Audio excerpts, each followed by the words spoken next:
Fala aí, galera, professor Haroldo Bueno, professor de Geografia, hoje para discutir um pouco com vocês aqueles temas da geografia que mais são cobrados em concursos. É claro que o que nós veremos hoje, nós veremos de uma maneira mais superficial, para que você tenha ideia de alguns assuntos, né? Nós disponibilizaremos também material impresso, para que vocês possam então se aprofundar nos estudos e preparar de forma adequada para o seu concurso. Conte com a gente. Então vamos começar aí, vamos falar um pouco de geografia geral, alguns temas específicos, né?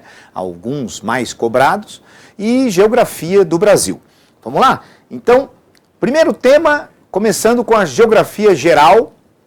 A geografia geral e, obviamente, vamos falar de um tema da ordem do dia, o processo de globalização. Processo cujo nome parece ser recente, mas é um fenômeno muito antigo.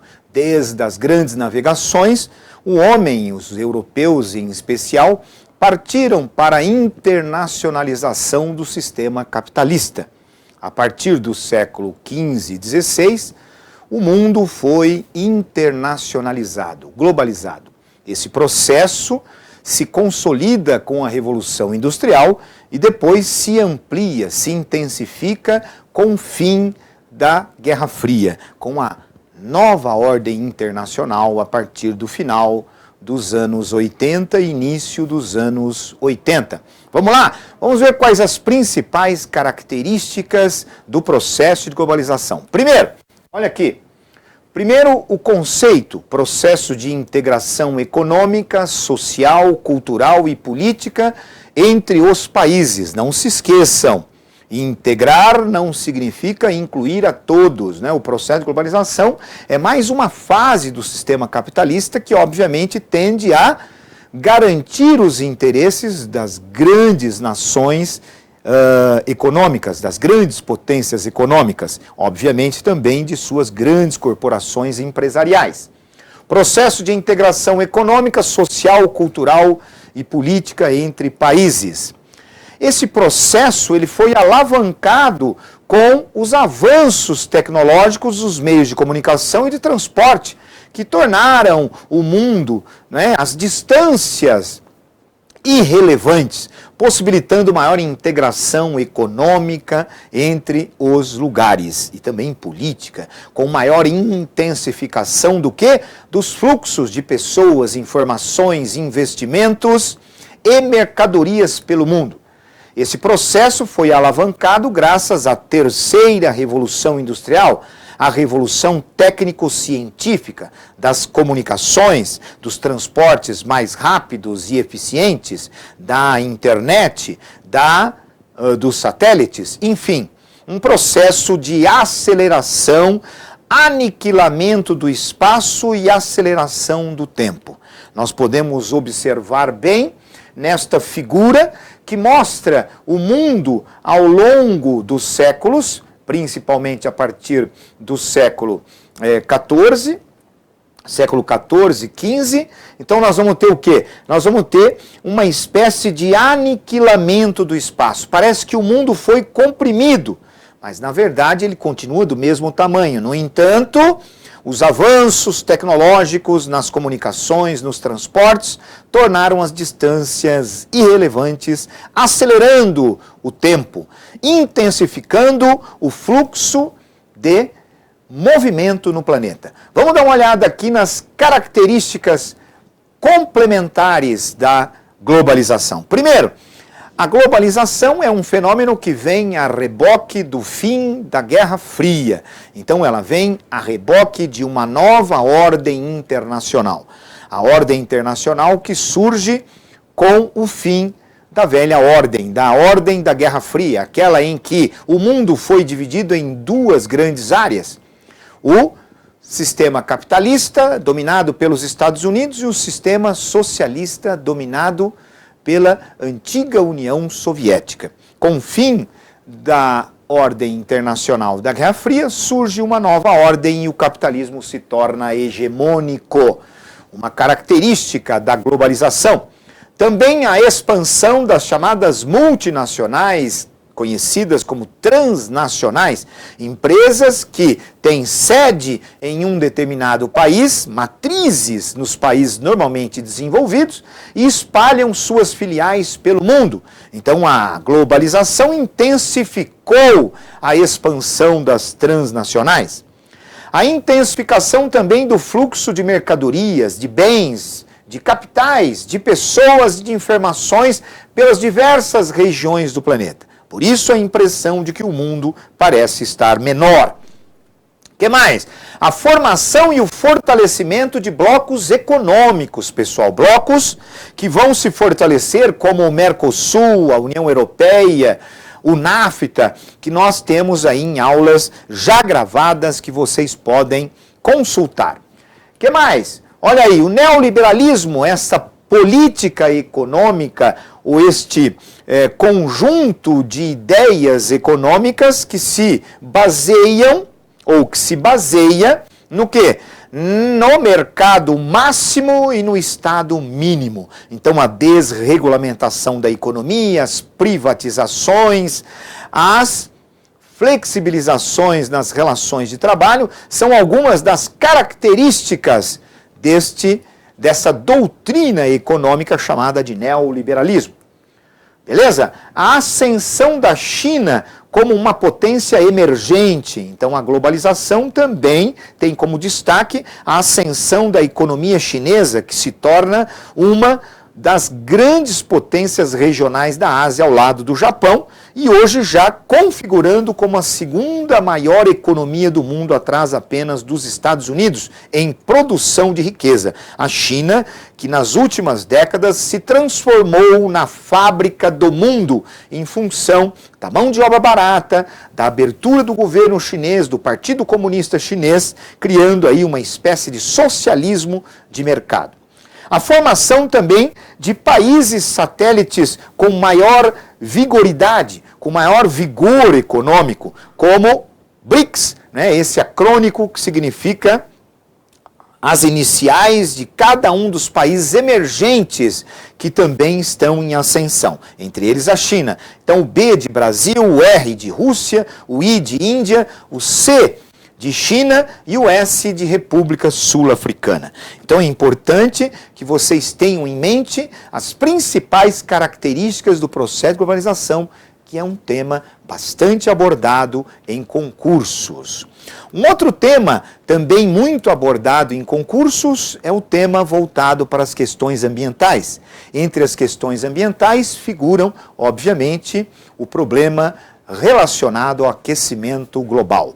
O aquecimento global nada mais é do que nós estamos colocando aqui na lousa, o seu conceito fundamental, o aumento médio das temperaturas do planeta ao longo dos últimos tempos, o que, em tese, a maior parte da comunidade científica atribui às práticas humanas, portanto, uma ação antrópica, produzida pelo homem. Em função do quê? Quais são as causas do aquecimento global? Aquelas relacionadas à ação humana, às atividades humanas. Então, principalmente depois da Revolução Industrial. Entre elas, a queima de combustíveis fósseis, do petróleo, do carvão, do gás natural, intensificados com a Revolução Industrial. A expansão das áreas urbanas, a expansão das frotas automobilísticas, portanto, a poluição também gerada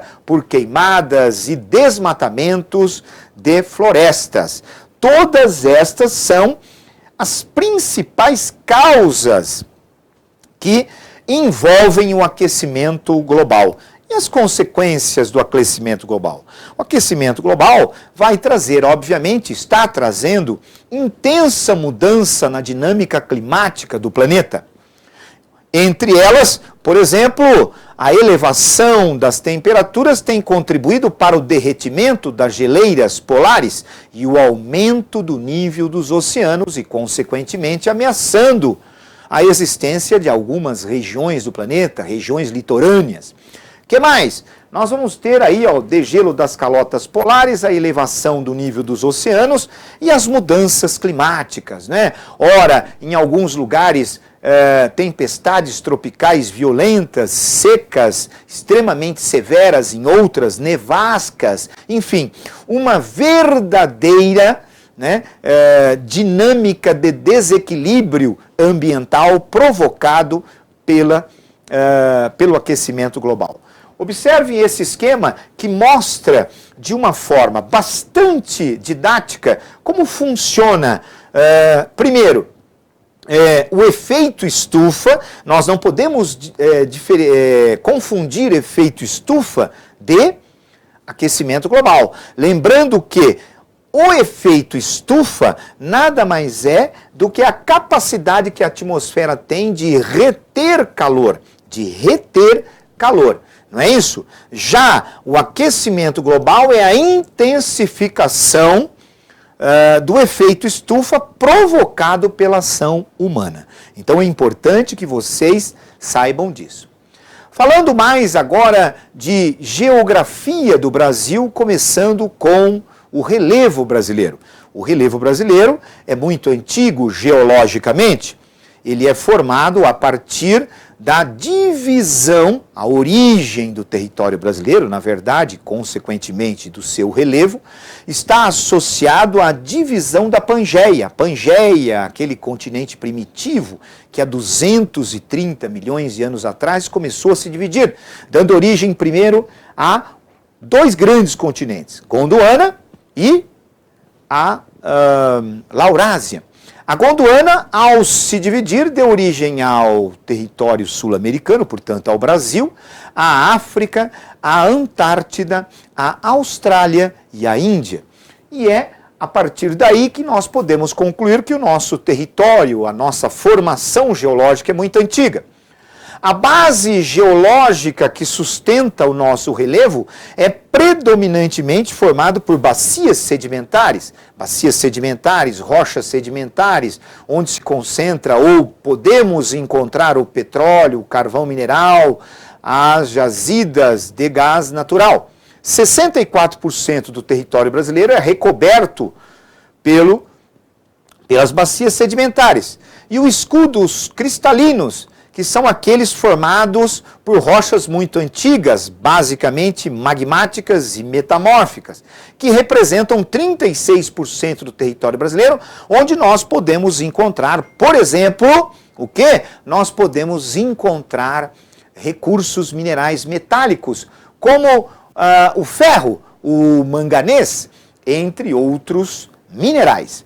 O que mais? O modelado do relevo brasileiro, recentemente, vem sendo o quê? Formado por agentes externos. Então, do ponto de vista geológico mais recente, o Brasil sofre pouco efeito de agentes internos, como, por exemplo, o vulcanismo, né? Como, por exemplo, o tectonismo. O Brasil já teve vulcão, mas hoje não tem mais, né? Tá certo? Então, a ação modeladora do nosso relevo, a formação básica do nosso relevo, está diretamente ligado aos agentes externos. Portanto, o clima e a hidrografia, ok? Então, as correntes de água, a variação de temperatura, o vento, a chuva, são os fatores que há muito tempo vem contribuindo para a modelagem do relevo brasileiro, que apresenta como consequência da intensa ação dos agentes externos, erosivos, portanto, intensa erosão e altitudes modestas, né? São poucas as áreas no território brasileiro que apresentam grandes altitudes. O que mais? A ausência de montanhas, portanto, de dobramentos modernos no Brasil, ao contrário do que acontece no Chile, lá no oeste dos Estados Unidos, enfim, em grande parte do oeste do continente americano. Aqui não há presença de dobramentos modernos, portanto, não há montanhas. No Brasil, nós vamos ter a formação do quê? De planaltos, depressões e planícies. É importante que depois vocês, né, se aprofundem para descobrir aí as principais características de cada um desses elementos. Muito bem. Veja bem aqui um mapa do Brasil, do professor Jurandir Ross, que propõe a nova classificação do relevo brasileiro. Como vocês podem ver, o Brasil, segundo a classificação do Jurandir Ross, é formado por 11 planaltos, 11 depressões e 6 planícies. É importante também que vocês fiquem atentos, né, no conteúdo escrito às particularidades das principais formas de relevo do Brasil. O que mais? Nós também temos que falar que o Brasil, por conta da sua grande extensão territorial, além de uma grande variação de tipos de estrutura geológica, nós vamos ter também uma grande riqueza em água superficial e subterrânea. O Brasil apresenta uma grande, gigantesca rede hidrográfica, fruto do clima predominantemente tropical e da sua grande extensão territorial. Como vocês podem observar no mapa, nós temos aqui as principais bacias hidrográficas. Professor, o que é uma bacia hidrográfica? Bacia hidrográfica é aquela área formada por um rio principal e os seus afluentes, o rio principal e os seus afluentes. E aí o que acontece? Você tem inúmeras bacias hidrográficas no Brasil. Eu vou destacar basicamente 3. A maior, que é a bacia amazônica. A bacia amazônica. A bacia amazônica é a bacia de maior extensão territorial do Brasil e a maior bacia hidrográfica do mundo, tanto em área quanto em volume de água. É formada pelo rio Amazonas e seus afluentes. É uma bacia que se destaca por estar no meio da floresta amazônica. E é, obviamente, uma bacia que tem grande potencial hidrelétrico por conta dos rios afluentes do Amazonas, porém pouco aproveitado em função dos impactos ambientais e sociais que a construção de uma barragem hidrelétrica pode provocar numa região de floresta como a Amazônia. Tá certo? No entanto, várias hidrelétricas já foram construídas aí, nesta região. Muito bem. O que mais? A bacia do Rio São Francisco, a bacia da integração nacional, aquela que liga o Sudeste ao, olha aqui, ao Sudeste ao Nordeste. Então liga o Sudeste ao Nordeste, formado pelo Rio São Francisco e seus afluentes. Uma bacia muito aproveitada para a geração de energia, para a navegação e também para a irrigação e transposição das águas do São Francisco na região Nordeste do Brasil. Finalmente nós temos aqui, pessoal, olhem, temos aqui a bacia do Rio Paraná. A maior, a mais aproveitada bacia do nosso território. A maior é a bacia amazônica, porém a de maior aproveitamento hidrelétrico é a bacia do Rio Paraná, que é uma bacia de grande importância econômica, porque está numa região muito urbanizada, muito industrializada, e que por conta disso se transformou então numa importante bacia em aproveitamento hidrelétrico. Ok? Outro tema importante que vocês precisam ficar atentos é quanto ao clima do Brasil. O Brasil é um país de clima tropical predominantemente, não é? Um país predominantemente tropical. No entanto, existem vários tipos de clima no Brasil que são, muitas vezes, variação do próprio clima tropical, ou que têm características bastante particulares. Nós podemos reconhecer no território brasileiro, primeiro, o predomínio do clima tropical, além de outros tipos climáticos que são eles. Olha aqui, o clima equatorial. O clima equatorial é aquele clima que apresenta grande quantidade de chuva e temperaturas elevadas o ano todo. Dê uma olhada aqui no climograma, pessoal. Olha aqui, ó. O climograma, ó, que é esse gráfico que mostra a variação de temperatura, que é a linha em vermelho, e a distribuição das chuvas, que são as colunas em azul. Vocês podem observar aqui que o clima equatorial é aquele onde a quantidade de chuva, que está em azul aqui, é muito grande, e as temperaturas variam um pouco ao longo do ano, mas muito elevadas. Então, temperatura elevada, baixa amplitude térmica e muita chuva. É o clima mais quente e úmido do Brasil. Depois nós vamos ter o quê? O clima tropical. Olha aqui, ó, o clima tropical representado por esse gráfico, aparece na maior parte do território brasileiro, e que se caracteriza por dois períodos bem distintos. Um período chuvoso, que é o verão, né? E um período seco, que é o inverno. Nós temos também que destacar aqui o clima semiárido. Veja bem, que é um clima muito seco. Olha como as colunas em azul no semiárido são muito pequenas. Isso significa o quê? Significa que chove pouco. As chuvas são mal distribuídas. E as temperaturas, a linha em vermelho aí, muito elevadas. Então, um clima mais seco do Brasil e muito quente. O que mais? Nós vamos terminar aqui, né, como exemplo, os outros também são importantes, mas o subtropical, que é aquele que apresenta chuvas regulares e bem distribuídas ao longo do ano, vocês podem ver aí o subtropical, né? E grande amplitude térmica, as temperaturas variam muito ao longo do ano. Olha a linha vermelha, né? Muito quente no verão e muito fria no inverno. Então nós vamos ter aí estes que são os principais tipos do clima do Brasil, não esquecendo que o clima brasileiro é produto da ação de três fatores principais. A latitude, que é a distância em graus em relação à linha do Equador, a altitude em algumas regiões do Brasil, particularmente no Sudeste, onde o efeito da altitude se sente com bastante intensidade, né, amenizando a tropicalidade, e a ação principal das massas de ar, né, as massas de ar que atuam no território brasileiro. A massa equatorial continental, a massa tropical atlântica, a massa polar atlântica são as três massas de ar mais importantes para entendermos a dinâmica climática brasileira. Beleza? Vamos continuar então, agora falando do quê? Da vegetação do Brasil. Como o Brasil apresenta grande variedade de clima, não é diferente também na sua vegetação. O Brasil originalmente, né, nós temos aqui um mapa que mostra a cobertura original da vegetação brasileira, né? Porque hoje, obviamente, ela está muito alterada. Algumas praticamente deixaram de existir ou foram reduzidas ao extremo, como a Mata Atlântica.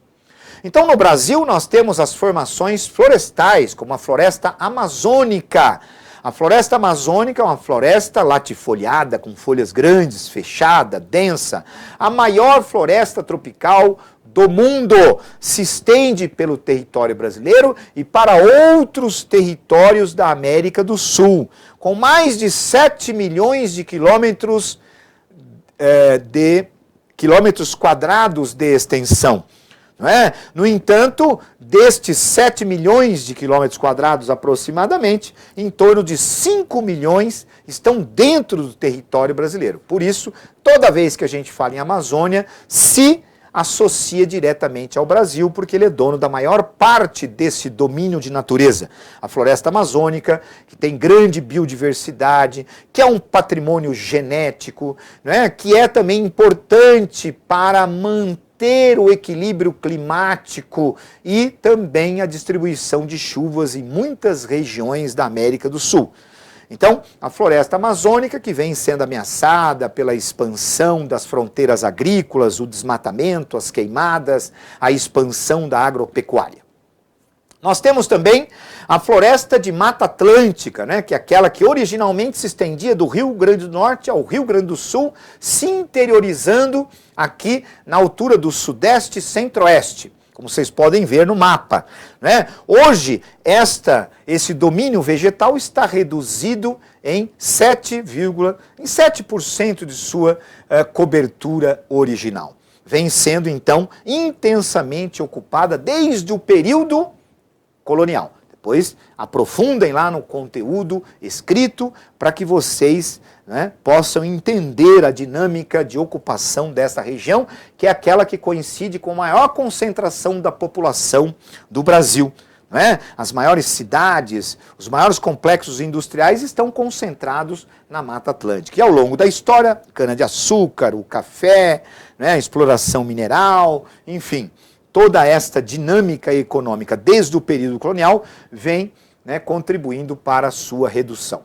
A caatinga, né, é uma formação típica da região semiárida, formada por cactáceas, né, o xique-xique, o mandacaru, que são cactos típicos da Caatinga, uma região bastante habitada, com mais de 12 milhões de habitantes, e uma vegetação que sofre também o processo intenso de desertificação. O que mais? Uma vegetação que está perdendo as suas propriedades naturais, o solo, perdendo a sua capacidade de recomposição de sua vegetação original, resultando na desertificação. O cerrado, que é a nossa savana brasileira, é formado por arbustos de troncos retorcidos e cascas grossas que se espalham aí pelo interior do Brasil, né, a região centro-oeste, e que tem como característica, como eu já disse, arbustos de troncos retorcidos. A mata de araucária, aquela mata típica de região de grandes altitudes do subtropical do Brasil, formado por conífera, a única vegetação de conífera do nosso território. Olha aqui que a única formação de conífera do nosso território, né? Ou seja, de pinheiro. Beleza? Então vamos continuar agora falando um pouco da população brasileira, hein, pessoal? Não pode esquecer um outro tema muito importante de concursos, né? Muito importante, a população brasileira. Vamos dar uma olhada? Quais são as características da população brasileira? Primeiro, o Brasil é um país populoso. Por quê? Tem um número muito grande de habitantes. 208 milhões de habitantes foram oferidos lá em 2008. Em 2018, desculpe.